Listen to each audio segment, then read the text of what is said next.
आप सभी सत्संगी भाई बहनों का और सभी दर्शकों का स्पिरिचुअल नॉलेज चैनल पर हार्दिक स्वागत है। आज का मेरा विषय है संत कबीरदास जी की एक वाणी जो इस प्रकार है। जिस तन लागी सो जाने, दूजा के जाने भाई। भाई जिसके तन में लाग जाती है, जिसके मन में लाग जाती है, वही व्यक्ति जानता है। जैसे व्यक्ति घायल होता है, भाई सभी व्यक्ति जो है ना घायल की तरह से घूमते हैं। अपने घाव किसी का दिखता नहीं, मन में और शरीर में अंदरूनी बीमारियां हुई रहती। हर एक व्यक्ति दवाई खा करके जीतता है, सब अंदर से बीमार है। किसी को कोई बीमारी है, किसी को कोई बीमारी है। एक दूसरे की पीड़ा कोई नहीं समझता। जिसके तन में लगती है वही उस पीड़ा को समझ पाता है, दूसरा व्यक्ति नहीं समझ पाता। जैसे बलख बुखारे के ऐसी लागी छोड़ गए बादशाही। बलख बुखारा एक राजा था। जब सेना लेकर के युद्ध करने के लिए जा रहा था तो एक ऊंट जो था वो चलते चलते बैठ गया और सैनिकों ने कहा भाई ये मर गया। तो बलख बुखारे को जब इस बात का पता लगा तो बलख बुखारे ने कहा भाई क्या ये तो बिल्कुल ठीक है, इसका कौन सा पुर्जा या कौन सा अंग खराब है?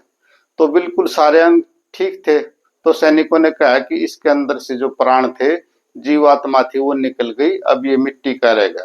तो उसको वही समझ में आ गया बलख बुखारे को, और युद्ध करना छोड़ करके बादशाही का भी छोड़ के सन्यासी बन गए। इसी प्रकार मीराबाई ने प्रभु श्री कृष्ण को अपना पति मान लिया और उसी की पूजा करने लगी, और अंत में जहर का प्याला भी दिया उसको लोगों ने, राणा ने, उसके पति ने, और उससे भी वो बच गई। और मीराबाई जो थी प्रभु श्री कृष्ण को प्राप्त हो गई और अमर हो गई। इसी प्रकार भाई नरसिंह भगत को लगी। नरसिंह भगत ने क्या किया कि सारी माया, जितने पास 65 करोड़ रुपए थे उसके पास, सारी की सारी भगवान कृष्ण के नाम उन्हें लिख दी और साधु बन गए।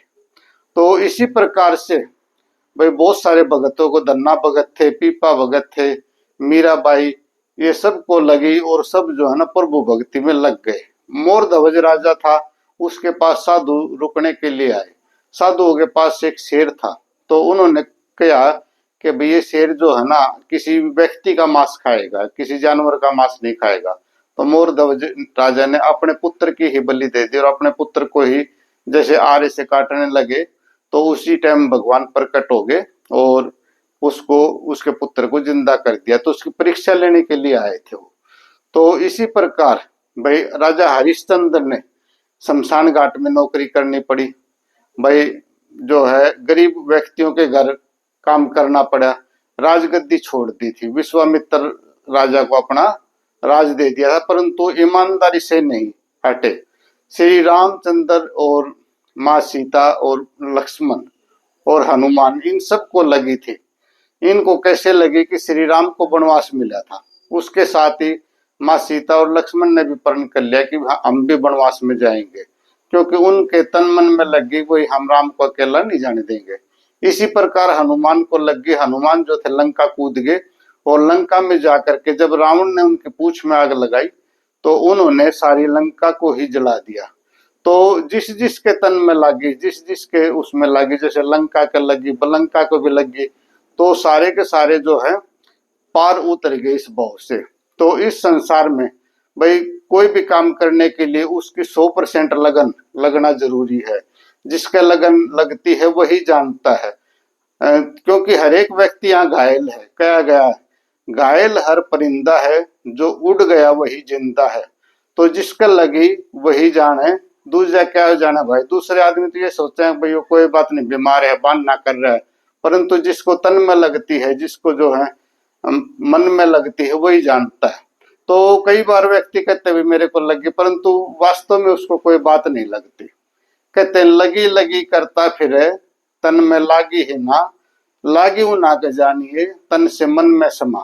भाई जिसके मन में कोई बात बैठेगी ना, उसको फिर कोई भी और बात सूझती है नहीं, और वो 24 घंटे उस काम के लिए लगा रहता है। जब तक उसका वो काम पूरा नहीं हो जाता जिस काम के लिए लगन लग रही है, तो वो नहीं मानता। एक वो कहा गया है लगी लगन छूटे नहीं, जीभ चोंच जरी जाए, क्या मीठा अंगार में जिसे चकोर चबाए।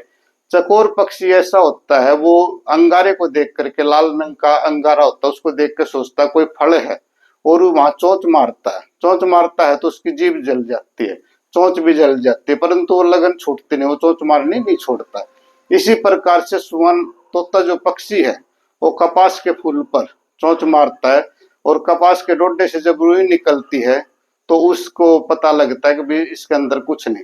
इसी प्रकार संसार है, संसार के जब विषय वासनाओं में आदमी डूब जाता है और लास्ट में जब इनसे उब जाता है, तब उसको पता लगता है कि भाई ये तो कुछ भी नहीं था, ये सारे के सारे रुई की तरह से थे, कोई इनमें स्वाद वाली बात नहीं थी।